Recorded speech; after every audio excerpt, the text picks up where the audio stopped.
మన ఫ్యామిలీ అందరికీ హాయ్ అండి. అందరూ భోజనాలు చేశారా? నేనైతే ఇప్పుడే అన్నం తింటున్నాను. ఎప్పుడూ మా వారు నేను కలిసి అన్నం తినేవాళ్ళం.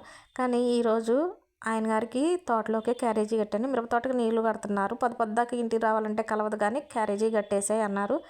ఉదయం టిఫిన్ చేసినప్పటికే అన్నం కూర చేశాను. క్యారేజీ కడితే తీసుకొని వెళ్ళిపోయారు. అయితే ఈరోజు అన్నం చల్లారిపోయిందండి. ఈరోజు వేడివేడి అన్నం తింటాను కదా. ఈరోజు అయితే చల్లారింది. అయినా పర్వాలేదు. నాకు ఎంతో ఇష్టమైన దోసకాయ పచ్చడి కదా, బాగానే తింటాను. నేను ఎప్పుడూ ఒకే మాట చెప్తా. అప్పుడు ఇప్పుడు ఎప్పుడు ఒకే మాట చెప్తా. ఏంటంటే ఇష్టంగా చేసుకోవాలి, ఇష్టంగా తినాలి.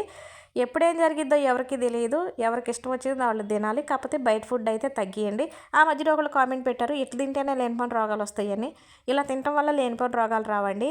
కడుపు నిండా తిని పడుకున్నాం అనుకోండి రోగాలు వస్తాయి. అట్లా కాకుండా కడుపు నిండా తినాలి, తిన్నదరిగేదాకా పని చేయాలి, కంటి నిండా నిద్రపోవాలి. అప్పుడు ఏ రోగాలు రావు. 90% రోగాలు నిజం చెప్పాలంటే బయట ఫుడ్ తినటం వల్ల. బయట ఫుడ్ తగ్గిస్తే మంచిది.